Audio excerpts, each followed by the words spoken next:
12 through 13 says, his eyes are like a flame of fire, and on his head are many diadems. And he has a name written that no one knows but himself. He's clothed in a robe dipped in blood, and the name by which he is called is the Word of God. So those diadems, just like headbands that conquering kings would wear to demonstrate the places that they've conquered and that they rule now currently.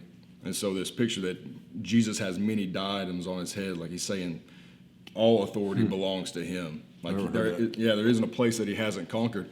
And that for Christ, like this isn't just physical kingdoms, like this is spiritual powers and authorities and dominions and principalities. Like everything's submitted to Christ. So a king, interrupt you. Yeah. I just had a cool thought. So a king, I'm not throwing off on the royal family, but we know in a modern context, there's a prime minister, there's their equivalent of the chairman of the Joint Chiefs of Staff or whatever. Mm-hmm. They've got a 4-star that's at the head of the Royal Marines and one at the Royal Air Force, whatever. That king will be crowned, but nobody really takes that guy serious as far as his authority.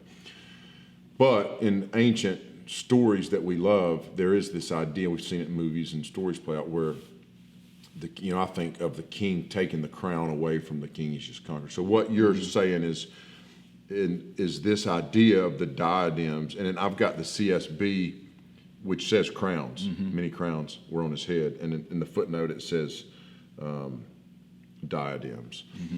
Those weren't given without being taken. Yeah, these are taken. They're a sign of conquest. Yeah, that's pretty sweet. Yeah, that's pretty. So cool. you even think in military terms, if you guys watch a military parade or something like that, next chance you get, watch like the division flags as they go in. On top of a division flag, you'll see all these little long banners that hang off of it, and they're all their campaign ribbons. Every conquest they've been in, every conflict, all their victories are on those banners. So that's kind of like what this diadem is, that Jesus is wearing these headbands that represent everything that he's conquered as he rides in. I've just learned something really cool. Yeah.